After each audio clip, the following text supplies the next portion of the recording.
You need to learn how to study before it's too late. Unfortunately, the majority of students realise this far too close to exams, when there is a limited amount that can be done. But do not worry, if you clicked on this video, you are in the right place. I am about to explain the common mistakes that students make, what you can do to get past them, and how you can study like a top student. Have you ever wondered why people in your class seem to study less than you and still get better grades? Have you ever wondered why you can never remember anything that you do in class? You feel like it goes in one ear and comes out of the other. This video is going to explain everything.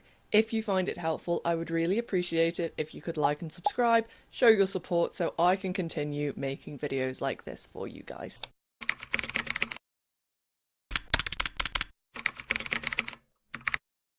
Hello everybody, welcome back to my channel. If you're new here, my name is Tilly and I give study tips on this account every single day.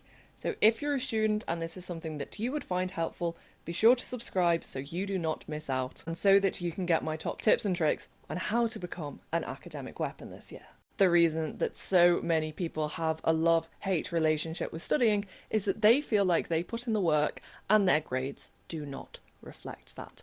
But fundamentally, the reason for this is the type of studying you're doing, not the amount of studying you're doing. Allow me to introduce you to a concept called retention rate. So retention rate is the percentage of information you retain from what you studied. This could be close to 100%. If it is, then that's perfect. You will remember everything that you studied. You will be able to regurgitate it. You will have stored it in your long-term memory. However, if you have a low retention rate, then it was kind of just pointless doing the studying in the first place. For example, if you study for 10 hours in one day but have a retention rate of 10%, that is going to be equivalent to having done 5 hours of work with a 20% retention rate, or 1 hour of work with a 100% retention rate. I don't want you to focus on the timings here, I want you to focus on high impact revision strategies. Countless studies have shown the importance of using active recall rather than passive revision. Active recall is just the process of actively retrieving information from your own memory. The reason that active recall is so important is that you are actively engaging with content that you are revising. You are racking your brains to try and find the answer. Whereas when you do passive revision, you are just passively reading and writing and putting words from one page onto another page. We've all had the experience of reading a book or an article or something and not really paying much attention and then not actually knowing what we just read or not being able to explain what happened on that page. The same concept applies to revision. You can be putting in the hours, but if you're not doing the right things, then it's not going to work. So what are these effective study methods? What are these active recall techniques that you should be using? I have an entire video on my channel that explains every single active recall study technique that you should be using in less than 1 minute. So be sure to check that out. But in summary, my top 5 would be the Feynman technique, blurting, flashcards, practice papers, and SQ4R. Now, the method is one thing, but the person doing it is another. And this is another element to effective studying and effective revision. You need to understand what works for you and when it works best. So I've just outlined a few different active recall study strategies, and you need to recognise that not every single one of those will work for you for each subject. For me, for subjects like history, sociology, I love to use blurting.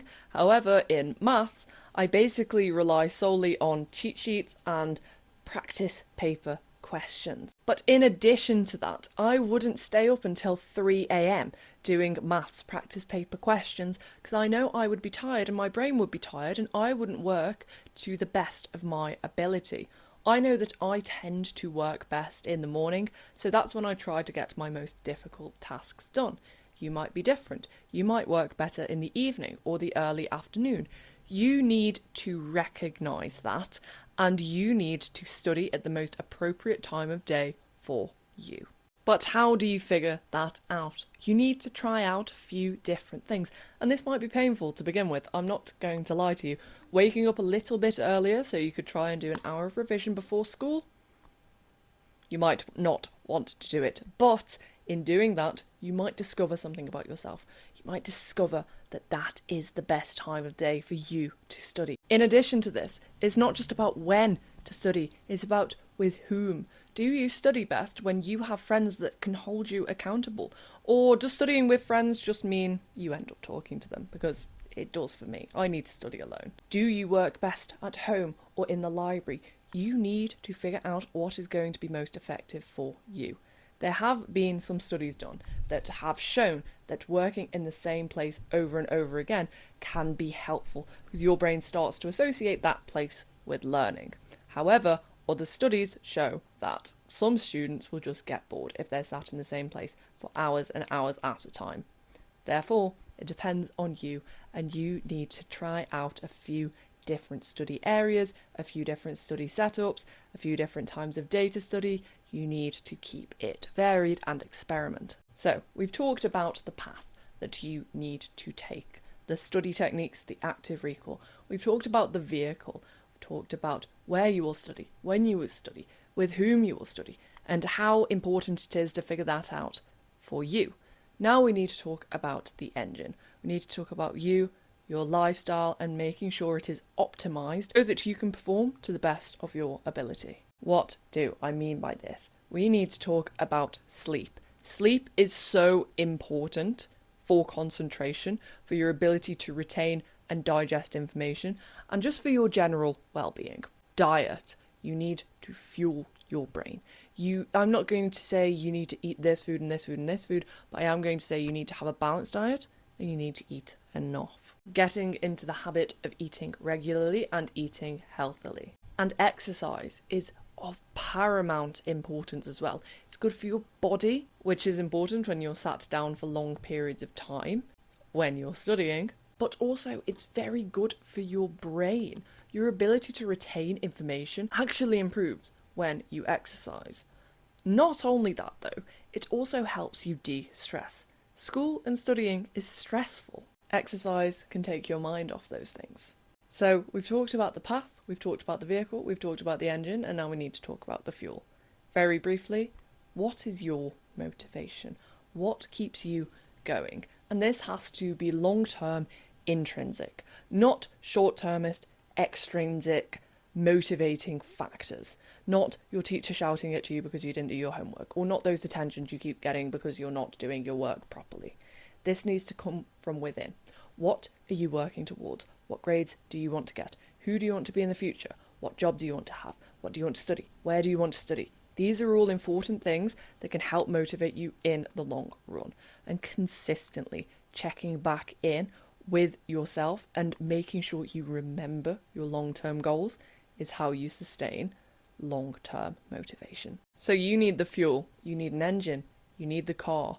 Only then can you traverse the path properly. If you found this video helpful and you want to see more daily study tips, be sure to like and subscribe, and I will see you in the next video.